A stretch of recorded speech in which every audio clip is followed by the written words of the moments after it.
17তম শিক্ষক নিবন্ধনে চূড়ান্তভাবে উত্তীর্ণ হয়েও পঞ্চম গণবিজ্ঞপ্তিতে আবেদনের সুযোগ না পাওয়ায় অবস্থান কর্মসূচি পালন করছেন প্রার্থীরা।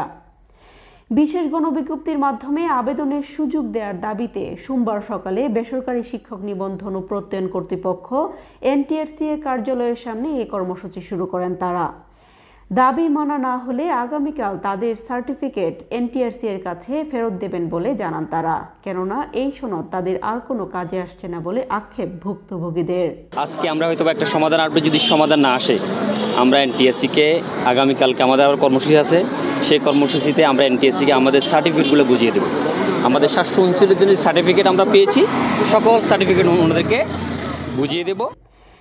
এ সময় তারা আরও জানান, গত 31শে মার্চ পঞ্চম গণবিজ্ঞপ্তি প্রকাশ করে এনটিআরসিএ, যা গত 17 এপ্রিল থেকে আবেদন শুরু হয়ে 9 মে শেষ হয়।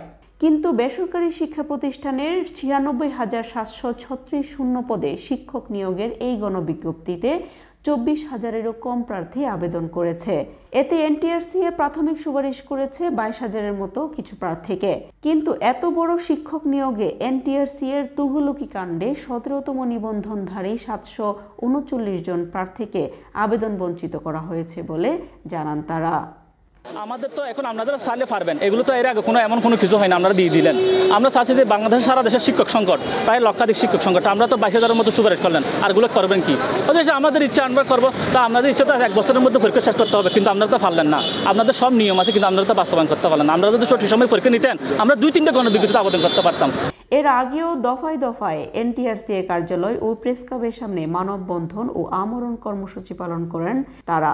এমনকি আবেদনের সুযোগ চেয়ে প্রধানমন্ত্রী, জনপ্রশাসন মন্ত্রণালয়, শিক্ষা মন্ত্রণালয় ও এনটিআরসিএ চেয়ারম্যান বরাবর স্মারকলিপিও দেন তারা। আমরা করোনা পরিচিত ভুক্তভোগী 2020 সালে এনটিআরসিএ কর্তৃপক্ষ একটা বিজ্ঞপ্তি প্রকাশ করে 17তম নিবন্ধন পরীক্ষা। সেই পরীক্ষাটা করোনার মহামারীর কারণে তারা নিতে পারে নাই, প্লাস তাদের বিভিন্ন দাপ্তরিক যে গড়িমসি, সেই কারণে তারা প্রায় 4 থেকে 4.5 বছরের মতো অতিক্রান্ত করে এবং শেষমেশ তারা যে বিজ্ঞপ্তি প্রকাশ করে, এখানে আমাদেরকে আবেদনের সুযোগ দেয় না, পঞ্চম নিয়োগ বিজ্ঞপ্তি।